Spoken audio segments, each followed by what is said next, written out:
민간 신용 4,900조 원, 기업과 가계가 지고 있는 빚이 4,900조, 5,000조에 육박하고 있다는 얘기입니다. 외환 위기 때도 또 금융 위기 때도 이렇지 않았다는 게 한국은행의 설명입니다. 경제 상황이 이런데도 대통령은 국군 장병이 주인공인 날에 센터를 차지하고 엉뚱하게도 북한 정권 종식에 목소리를 높였습니다. 그런데 일부 언론, 아니 상당수 언론들은 2년 가까이 수백 번 압수수색을 당하고 겨우 구속을 면한 야당 대표를 향해 앞으로 제대로 하라고 훈계합니다. 그렇게 하면 검찰 권력에 부역한 짓들이 가려질 것이라고 생각했을까요? 노종면의 뉴발 시작하겠습니다.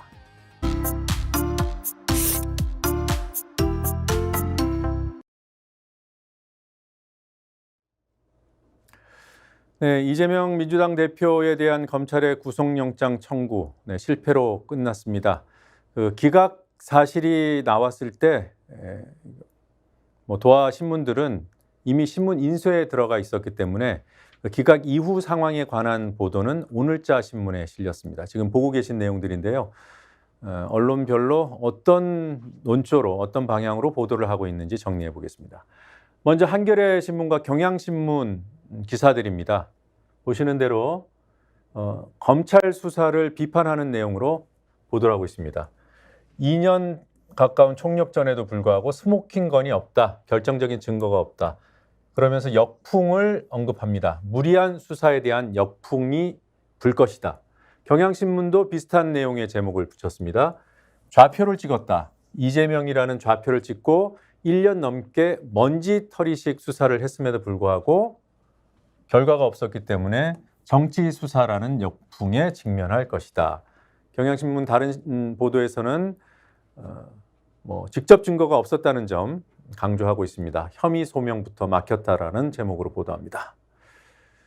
사설에는 어떤 내용들이 실려 있을까? 한겨레 신문, 경향신문 그리고 한국일보의 사설을 나란히 배치해봤습니다. 비슷한 취지의 사설들이라서 모아봤습니다. 한겨레 신문, 이재표에 대한 정치 수사를 반성하라고 검찰에 촉구합니다. 그리고 경향신문, 한동훈 장관을 향해서 과도한 정치 수사에 대한 책임을 지라고 합니다. 검찰 그리고 한동훈 장관 모두 책임을 떠넘기고 있죠. 검찰은 법원을 향해서 정치적 고려가 있는 것이 아닌지 우려한다고 했습니다. 정부 여당이 집권 여당에서 개딸들에게 휘둘렸다는 그런 정말 저급한 입장을 내놨습니다만 검찰도 반성은커녕 법원이 정치적인 고려를 한 것처럼 회피하고 있습니다. 이런 부분들을 경향신문이 짚어내고 있고요. 한국일보도 검찰을 향해서 신뢰를 회복하라고 촉구합니다. 앞서 보신 두 건의 사설보다는 조금 강도가 약하긴 합니다만 이런 표현을 썼습니다. 검찰이 정도와 원칙을 벗어난 정치적 행보를 했다는 의심을 받고 있다. 아직도 의심 수준인가라는 의문이 듭니다. 많은 분들이 정치적 행보를 했음이 분명하다고 판단하고 있는 것으로 알고 있고요. 네.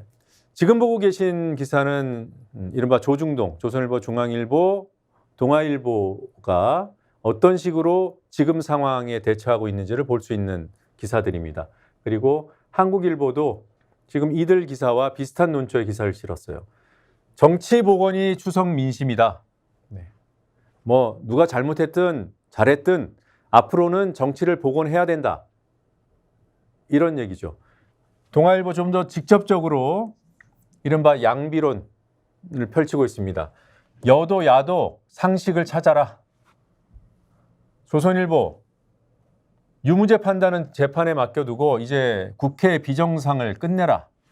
여야를 향해서 여야를 향해서 질타하고 있습니다. 여야 정치권 이제는 민생 회복에 전념해야 한다. 이런 훈계를 하려면 언론은 이 진흙탕 싸움에서 빠져 있었어야 되죠. 근데 그 2년 가까운 진흙탕 싸움에서 언론이 누구 편을 들었는지 굳이 제 입으로 말씀 안 드려도 판단하실 거라고 믿습니다.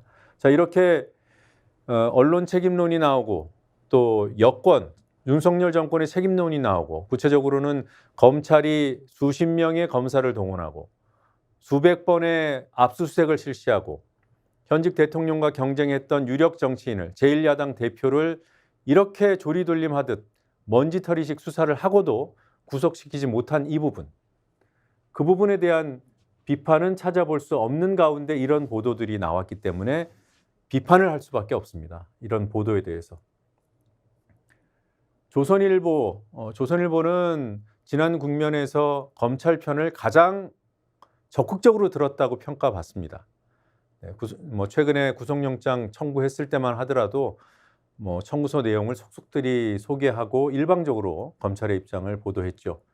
지금 보고 계신 이 칼럼은 조선일보 주필이 쓴 겁니다.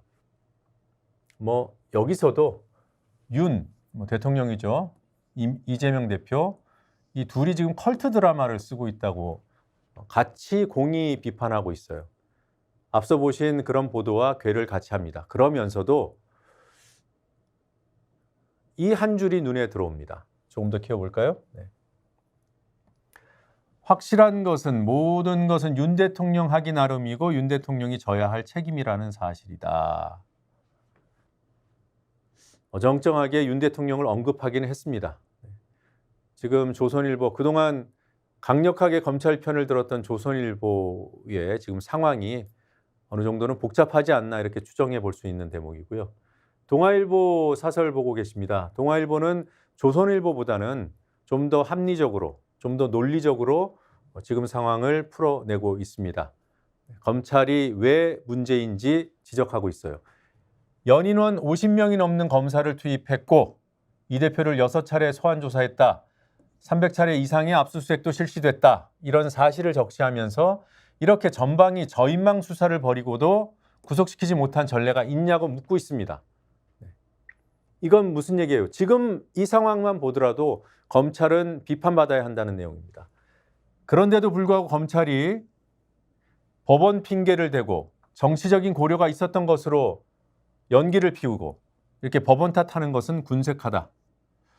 비판의 강도가 약하지만 비판하고 있는 것 같아요. 그런데 이 문장은 좀 걸립니다. 검찰이 법정에서 앞으로 법리와 물증에 근거해서 혐의를 입증해내지 못한다면 비판을 피할 수 없을 것이다. 이미 비판을 피할 수 없죠. 동아일보 스스로 얘기하고 있는 이 상황만 가지고도 그렇게 오랫동안 제1야당 대표를 수사를 한다는 명목으로 정치를 해왔고 그것이 구속영장 기각으로 일정 정도의 상황이 생겼으면 지금 비판을 받아야죠, 검찰은. 지금까지 드러난 사실만으로도.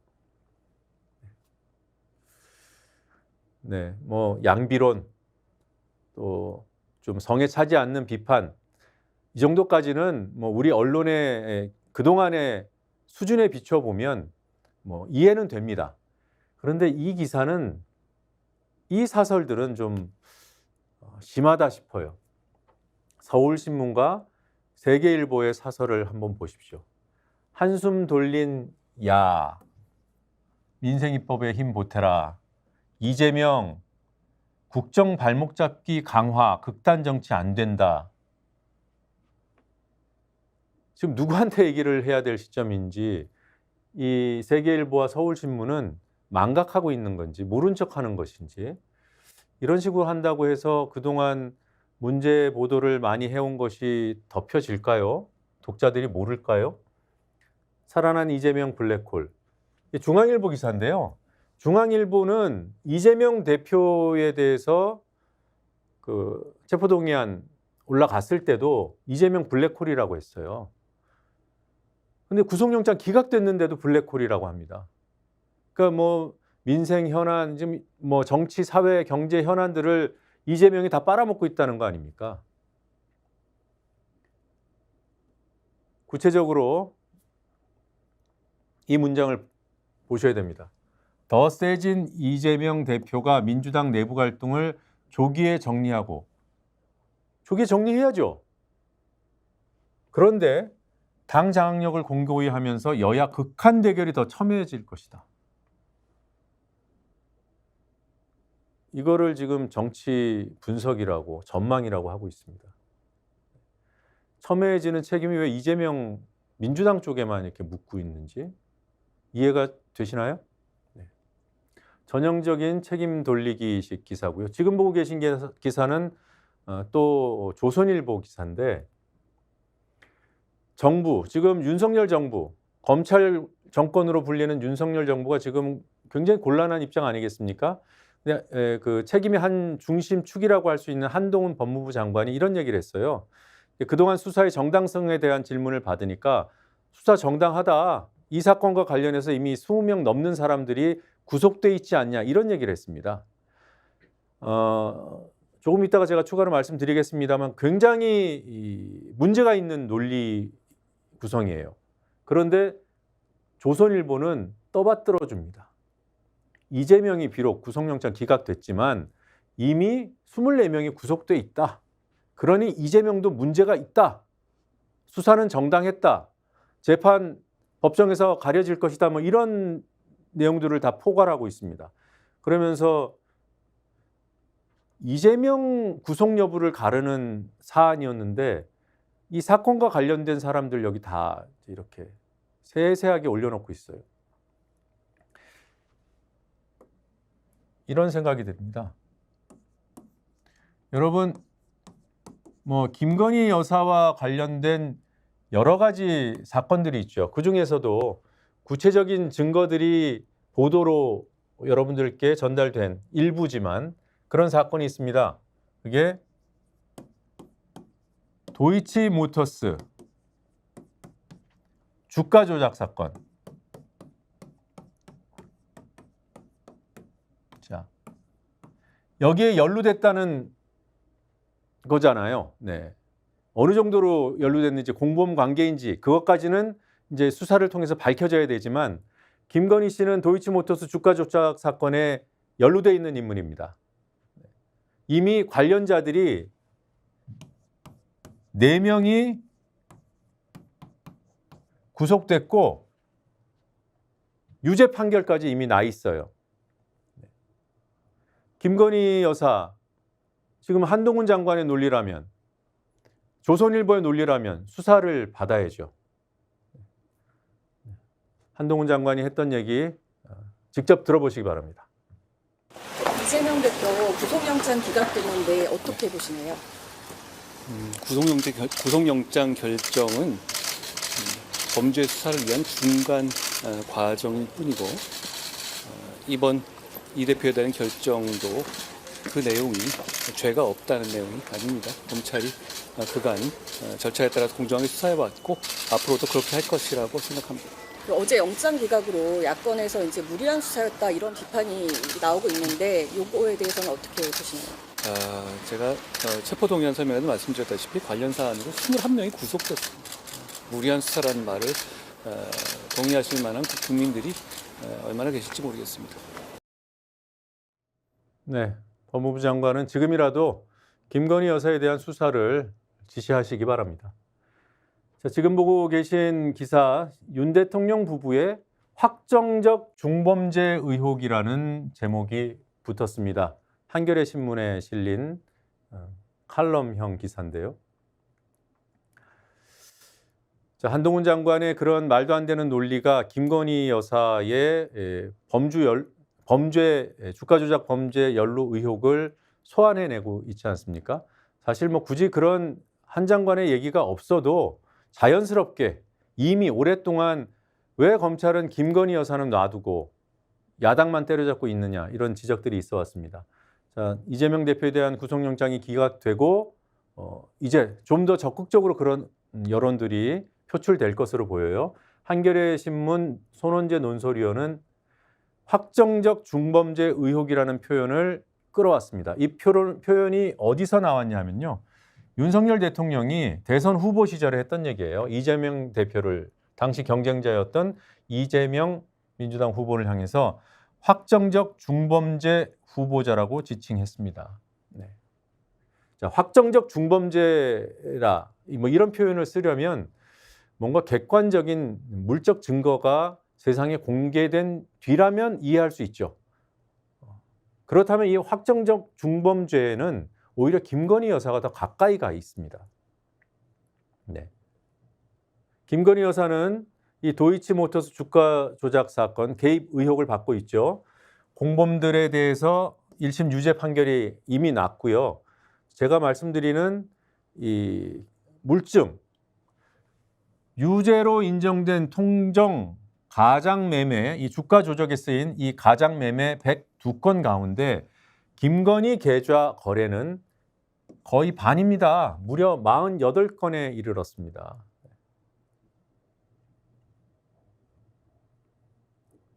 그리고 윤 대통령 본인이 지금 의심받고 있는 사건이 있죠. 해병대원 최상병이 숨진 사건. 박정훈 대령이 그 해병대 수사단을 이끌고 수사를 했습니다만 외압 의혹 때문에 사단장을 빼버렸잖아요. 윤 대통령 본인은 해병대 최상병 사망 수사에 외압을 행사한 의혹을 받고 있습니다. 네. 이런 부분들 수사해야죠. 네, 수사 필요성이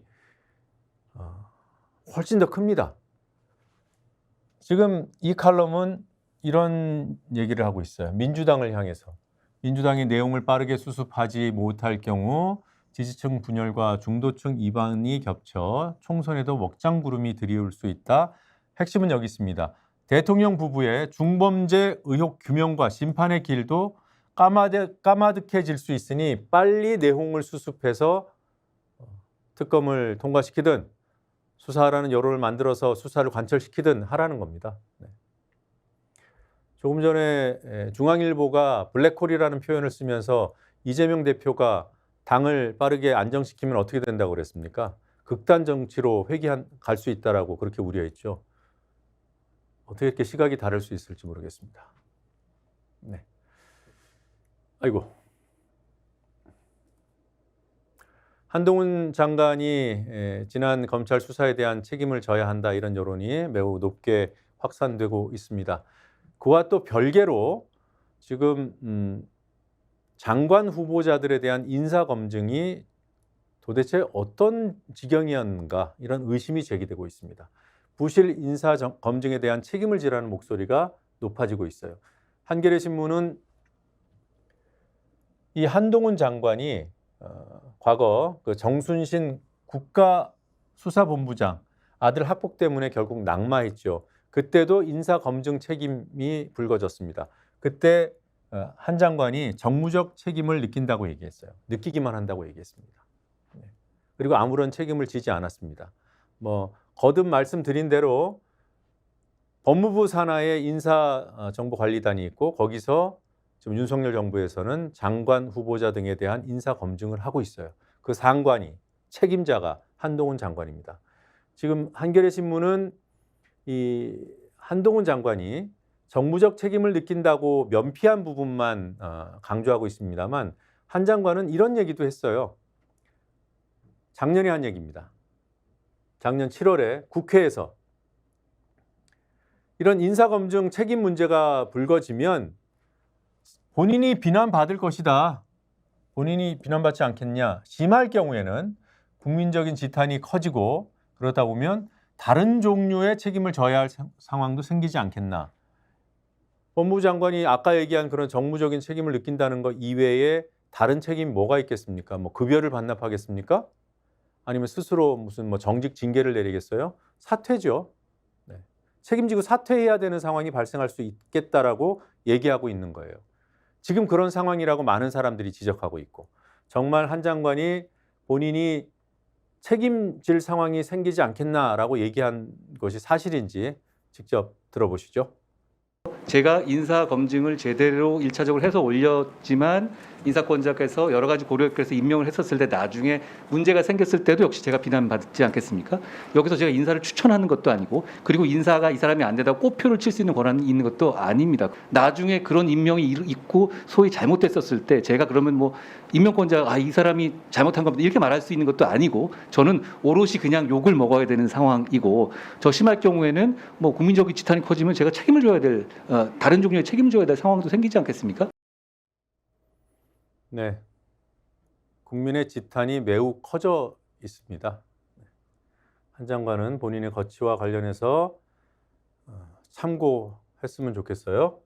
지금 보고 계신 박근혜 전 대통령 관련 기사들, 중앙일보가 최근에 박 전 대통령과 단독 인터뷰를 했고 여러 언론에서 이 관련 내용들을 발췌해서 보도하고 있습니다. 박 전 대통령이 이제 처음 인터뷰를 하다 보니까 주목도가 높은 것은 뭐 당연해 보이고요. 언론사마다 부각한 부분들이 좀 다릅니다. 인터뷰를 진행한 중앙일보는 진솔한 사과라는 이런 반응을 소개하고 있어요. 큼지막하게. 요 맨 아래에 보시는 경향신문은 박 전 대통령이 한 말 가운데 이 부분을 강조하고 있습니다.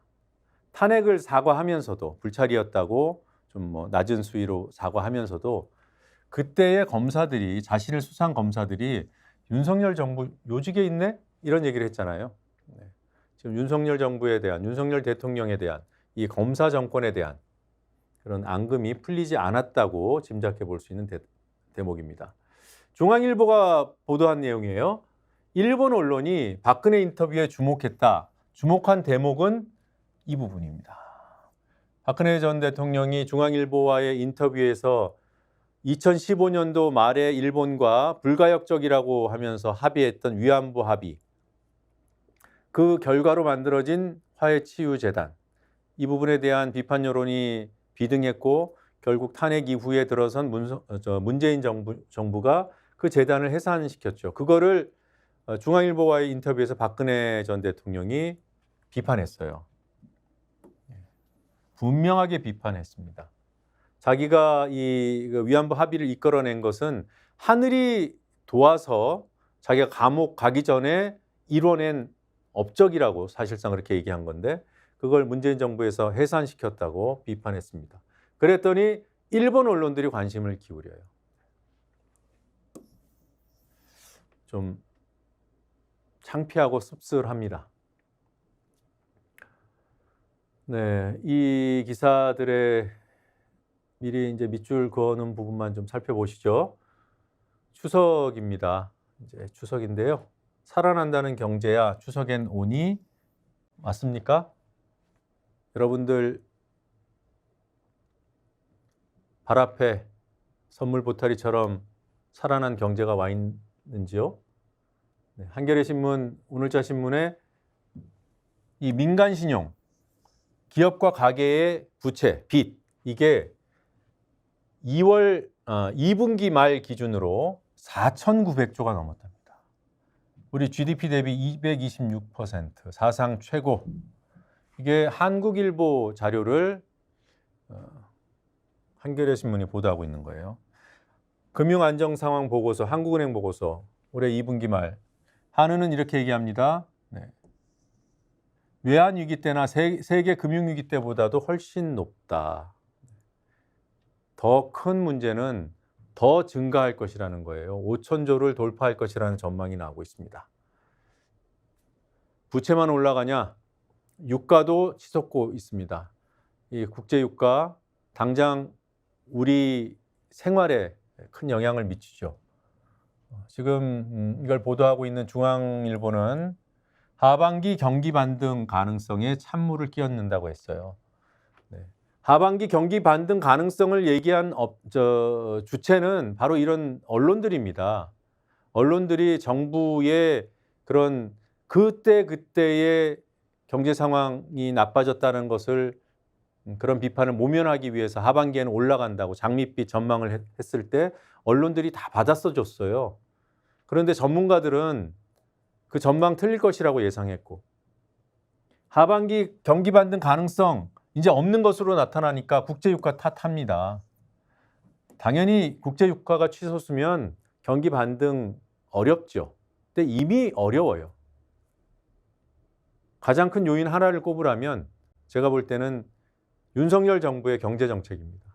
대응 능력입니다. 대통령이 국군의 날 기념행사에서 장병들 제치고 본인이 센터에 서고 싶어하는 대통령이 있는데 경제 정책이 서겠습니까? 자, 지금 방금 드린 말씀은 조금 뒤에 좀 더 보충 설명할 기회가 있습니다. 자, 오늘 밑줄 짝 여러 가지 기사들 설명드렸는데 한번 간단하게 정리해 보겠습니다. 언론은 전반적으로 검찰에 치우친 보도를 해왔죠. 그런 비판을 받아왔습니다.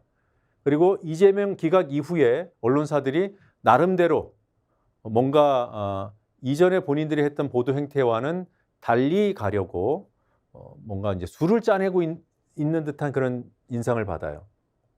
예.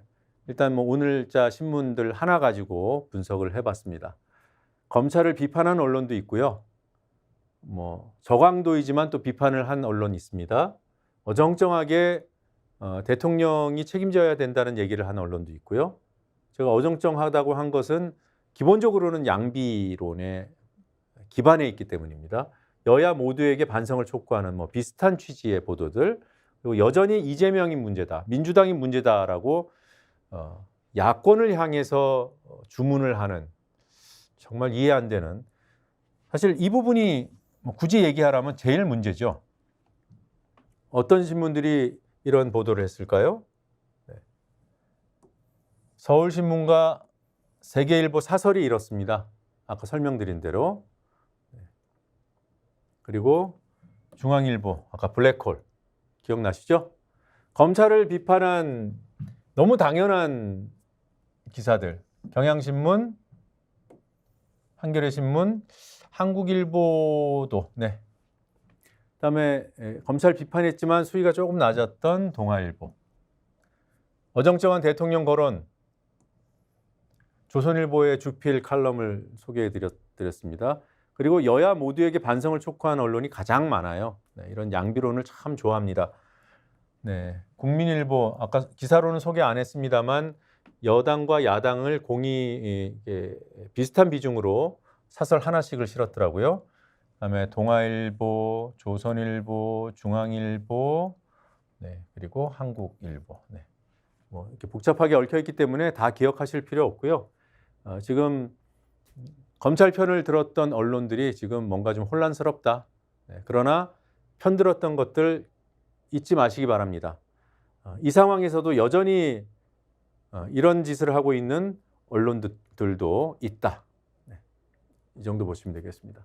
한동훈 장관은 이재명 관련 사건에서 21명이 구속됐다며 검찰 수사가 정당하다고 항변했죠. 같은 논리라면 누가 연루된 도이치모터 사건에서 이미 4명이 구속된 바가 있습니까? 김건희. 도이치모터스 사건은 주가 조작 사건이고요. 검찰은 누구를 제대로 수사해야 한다? 네. 한국은행 발표에 따르면 올해 2분기 말 기준으로 기업과 가계의 빚, 민간 신용, 이 부채 얼마라고요? 무려 4,900조를 넘었다고 합니다. 최고 기록. 네, 이 정도 정리하겠습니다.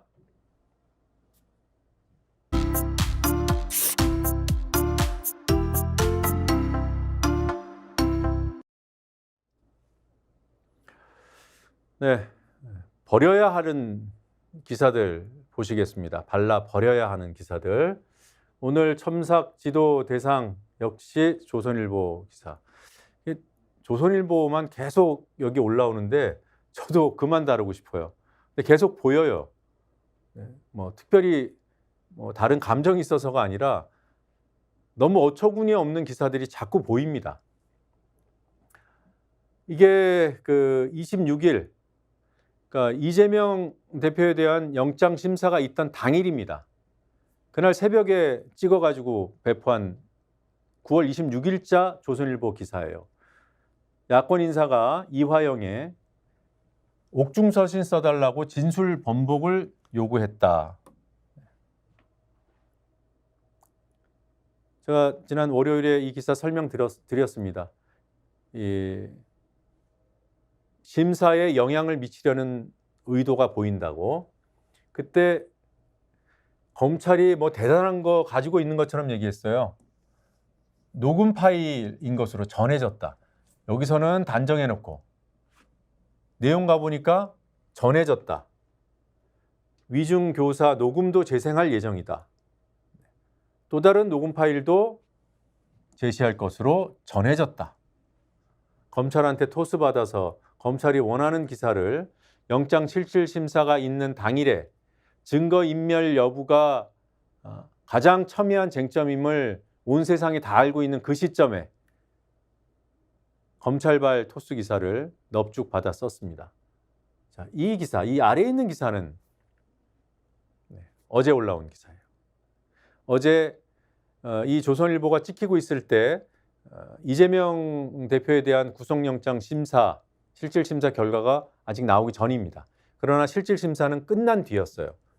그때 실질심사 다 끝났어요. 근데 실질심사장에서, 법정에서 검찰이 조선일보가 그 전날 예고한 대로 녹음을 틀었답니다. 증거인멸의 염려가 있다고.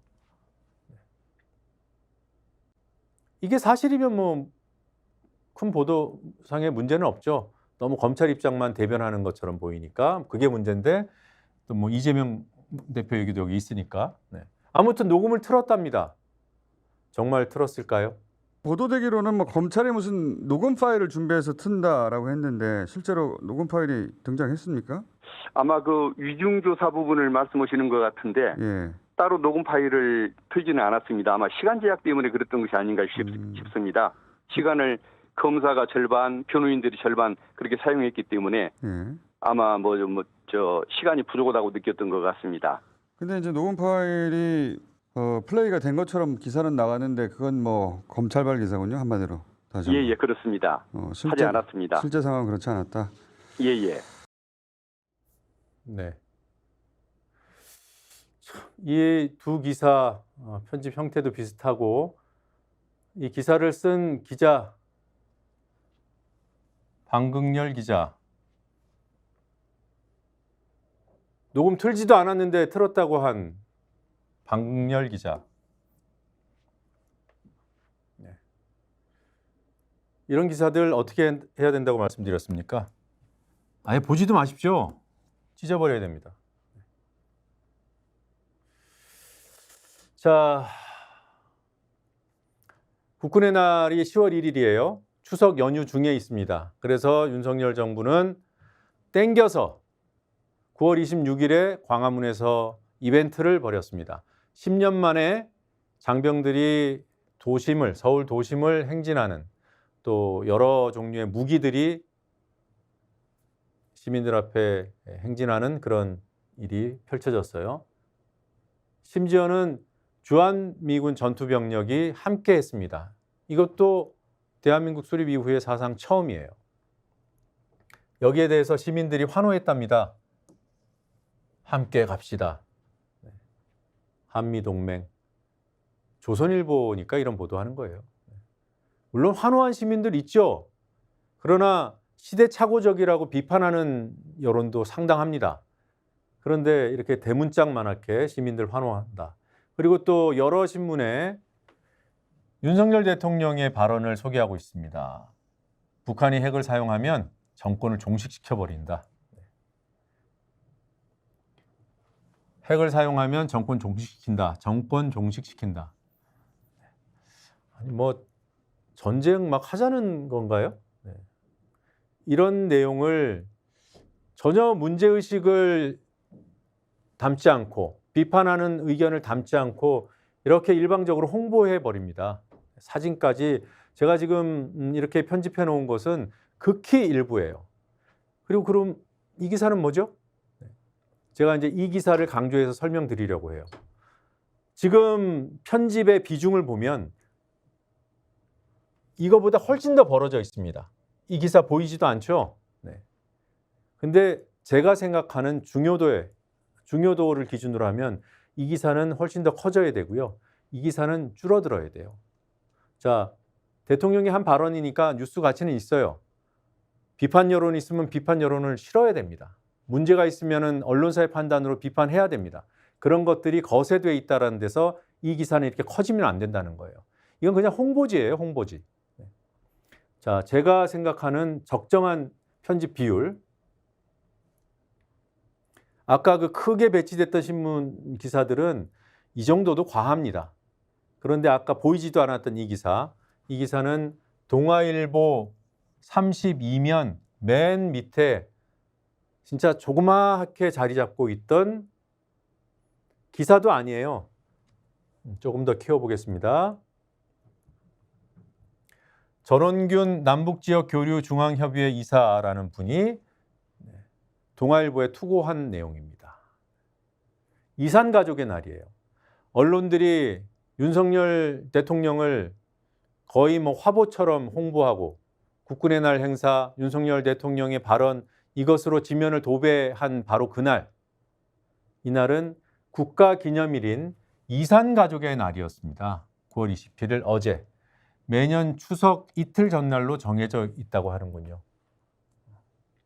이 기사를 보도한 신문이 제가 찾아본 것으로는 동아일보가 유일했고요. 그것도 기자가 쓴 것은 아니었고요. 네. 북한 정권 종식을 외치는 것하고 평화를 외치는 것하고 무엇이 우리 국익에 도움이 되고 또 우리 사회를 안정시키는 길인 것인지, 지금 이념에 경도돼서 경제 문제, 민생 문제, 사회 문제 팽개쳐두고 정적 수사하거나 이념몰이하거나 이런 부분들을 이 기사 하나가, 그냥 이 작은 기사 하나가 핵심을 찔러서 경고하고 있습니다. 네, 9월 26일에 치러진 국군의 날 행사에서 좀 특이한 장면이 연출됐습니다. 화면으로 보신 분들만 알 수 있었는데, 증강현실, 지금 나오고 있는 저 그래픽이 증강현실 기법을 활용한 거예요. 그래서 중계 화면에다가 저 군함을 얹었습니다. 근데 지금 보시는 대로 화면이 막 이상하죠? 튀죠? 이것 때문에 뭔가 돈 들여서 만들었는데 오히려 더 부작용만 낳은 것이 아닌가, 이런 비판들이 제기됐어요. 자, 기사 보시겠습니다. 네. 뉴시스에 올라온 기사. 자, 지금 보신 그 AR로 구현된 그 군함은 정조대왕함입니다. 뉴시스는 망신이라고 규정했어요. 세금 쓴 결과가 고작 그거냐.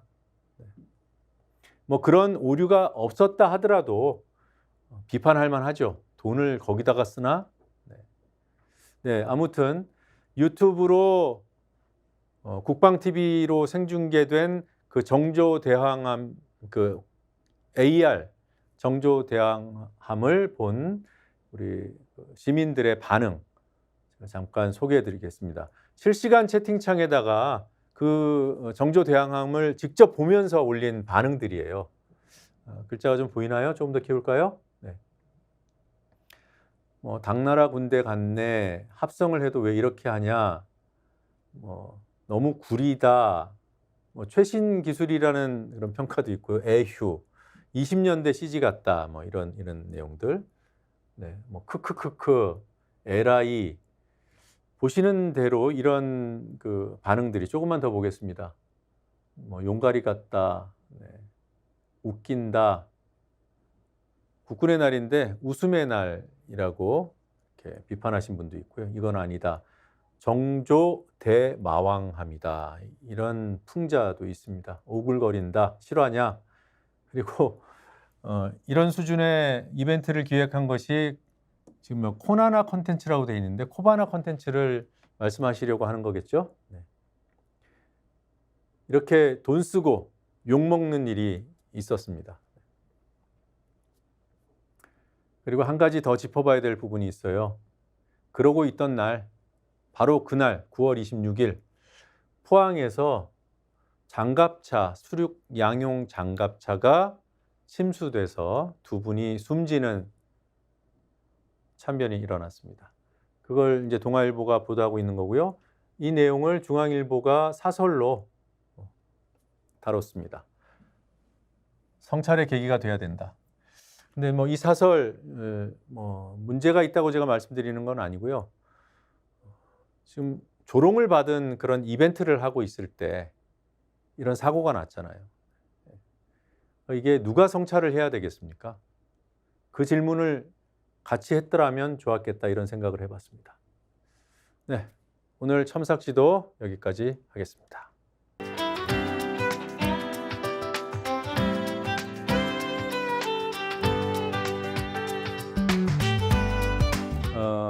여러분들 이 순서가 이 뉴발이라는 프로그램이 그 생방송으로 진행된다는 거 모르는 분들도 꽤 많으시더라고요.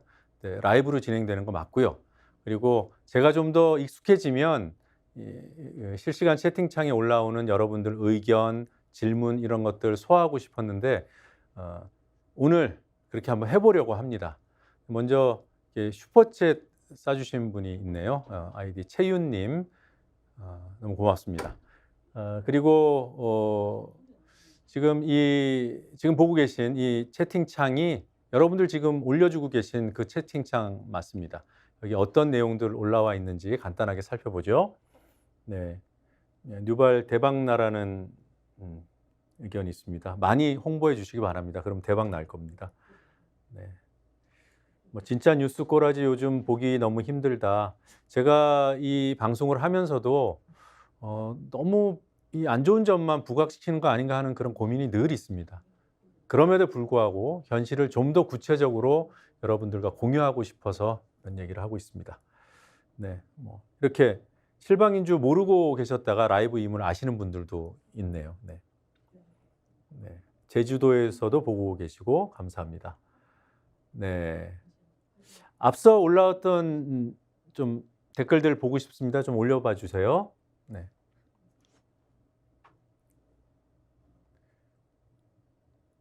네. 네. 편성을 좀 더 뭐 해달라고 하시는데 예, 검토해 보겠습니다. 예. 그리고 제가 방송 끝나면 댓글들을 가급적 많이 확인하려고 노력하고 있는데 뭐 물론 다 볼 수는 없고요. 많은 분들이 이 펜에 대해서 좀 문제 지적을 해주셨어요. 제가 이게 빨간 펜으로 하잖아요. 이 기능이 그 잠시 나왔다가 2초 만에 사라지는 기능입니다. 물론 이제 그 제가 그은 글씨나 이런 표기가 남게 하는 기능도 있어요.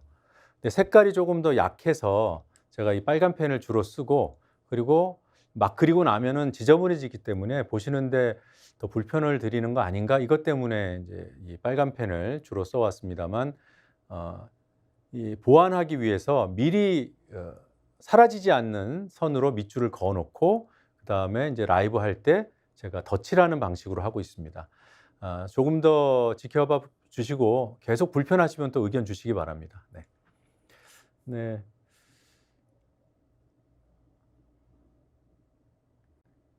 뭐 100점 주신 분들 너무 고맙습니다. 그리고 아까 그 국군의 날 기념식에 나온 행사에 나온 그 정조대왕함 AR 그와 관련해서 그 당시 국방 TV를 보고 코바나 컨텐츠의 기획력이다 이렇게 촌평해 주신 분이 있었죠. 거기에 반응하는 댓글들도 아까 올라와 있어서 제가 주의 깊게 봤습니다. 제 진행 칭찬해 주신 분들 부끄럽지만 고맙게 받겠습니다. 감사합니다. 네. 그리고 궁금한 거 제가 설명을 물론 상세하게 해드리려고 노력하지만 부족한 부분들이 있을 거고요. 궁금증이 있으실 겁니다. 질문 남겨주시면 제가 기회를 만들어서 답변을 해드리도록 노력을 하겠습니다. 앞서 올라왔던 질문 중에 이런 게 있었어요. 그 우크라이나에 3조 원을 지원하기로 윤석열 대통령이 본인이 생색내면서 일방적으로 선언해 버렸잖아요. 그 3조 원을 우리 국회에서 좀 막을 수 없냐 이런 질문이 있었습니다. 막을 수 없습니다. 대외경제협력기금이라는 곳에서 지원하는 것이어서 이미 기금에 들어와 있는 것이기 때문에 운영 권한이 정부에 있다고 해요. 그래서 그 3조 원 지원에 대해서 국회가 따질 수는 있어도 막거나 사전에 승인하는 그런 절차는 밟지 않게 된다고 합니다. 네, 여러분들 많은 댓글 올려주시고 반응 보여주시고 이런 점 정말 고맙고요. 또 많이 홍보해서 더 많은 분들과 함께 이 시간 나눌 수 있었으면 좋겠습니다. 오늘 댓글은 여기까지 읽겠습니다.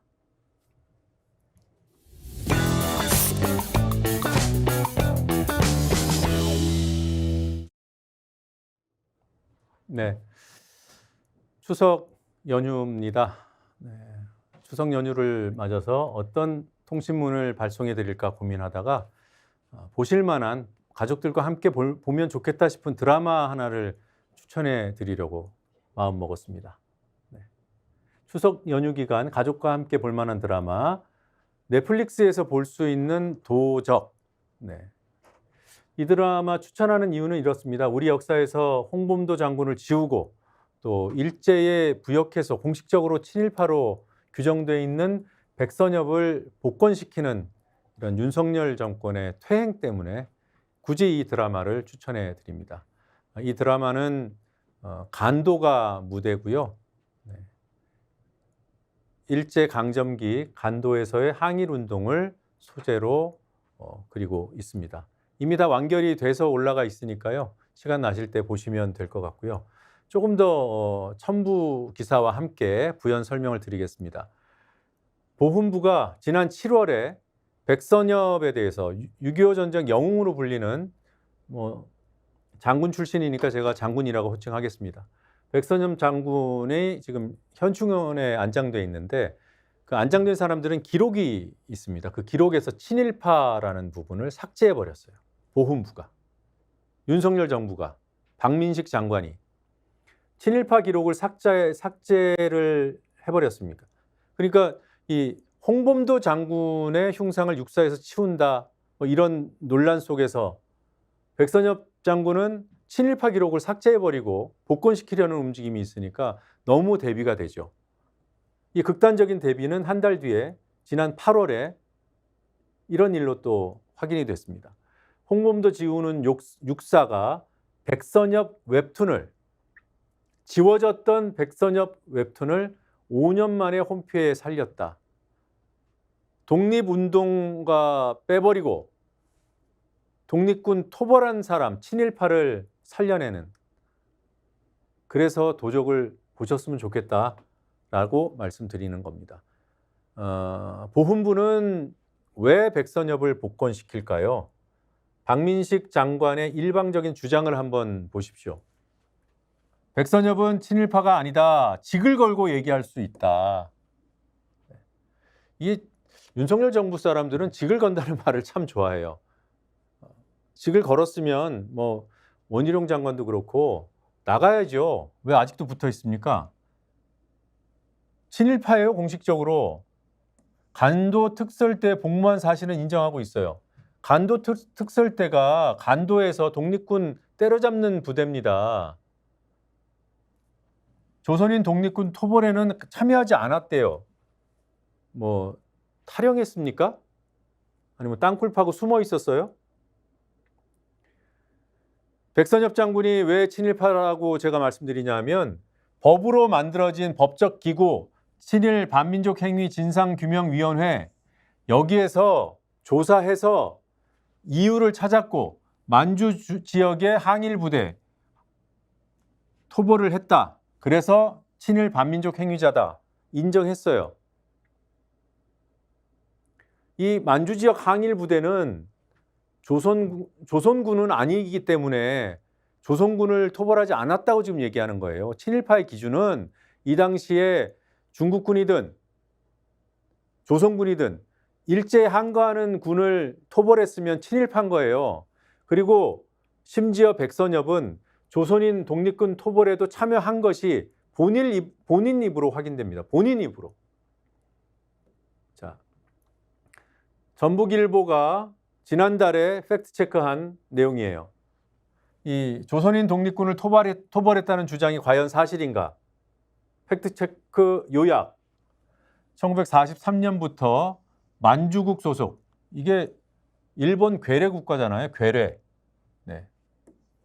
간도 특설대 장교로 복무했어요. 여긴 다툼이 없어요. 그리고 간도 특설대는 조선인 독립군 토벌에 앞장섰어요. 그것도 다툼이 없어요. 다만 백선엽이 복무하던 당시에 한인 독립군이 소멸된 상태라는 주장이 있어요. 그런데 한편에서는 한인 독립군이 소멸됐어도 한인들이 흩어져서 싸우고 있었다. 이 군데 저 군데. 백선엽 본인도 한인 독립군 토벌을 인정했습니다. 인정한 내용까지 보실게요. 백선엽 회고록이 1993년에 발간됩니다. 1993년에 백선엽이 직접 쓴 회고록이에요. 한국인이 독립을 위해 싸우고 있었던 한국인이 누구예요? 본인이. 백선엽이 독립군을 토벌한 것이기 때문에 이재희를 앞세운, 이재희가 뭡니까? 오랑캐가 오랑캐를 이용해서 오랑캐를 치는 거잖아요. 이재희를 앞세운 일본의 책략에 완전히 빠져든 형국이었다. 백선엽이 인정하고 있는 겁니다. 그러나 우리가 전력을 다해 토벌했기 때문에 한국의 독립이 늦어졌던 것도 아닐 것이고, 뭐 이거 신원식이 했던 얘기하고 비슷합니다. 우리가 토벌했기 때문에 독립이 늦어진 것도 아니고, 우리가 배반하고 게릴라가 되어 싸웠더라도 독립이 빨라졌다고 할 수 없다. 대한제국이 아무리 노력했어도 자주 독립할 수 없었다. 신원식 인식이잖아요. 네. 뭐 어쨌든 그렇다 하더라도 동포에게 총을 겨눈 것은 사실이었고 그 때문에 비판을 받더라도 어쩔 수 없다. 백선엽 본인이 한 얘기예요. 이렇게 얘기하고 있는데 박민식 장관 당신이 뭐라고 직을 걸고 얘기한다면서 친일파가 아니라 그래요. 그래서 뭐 제가 이렇게 얘기하는 것은 많은 사람들이 편하게 보실 수 없잖아요.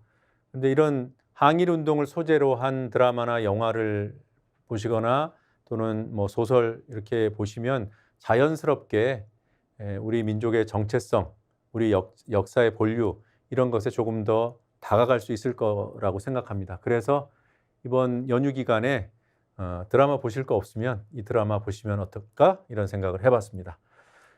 자, 추석 연휴 잘 보내시고요. 저는 오늘 여기서 마무리 짓겠습니다. 고맙습니다.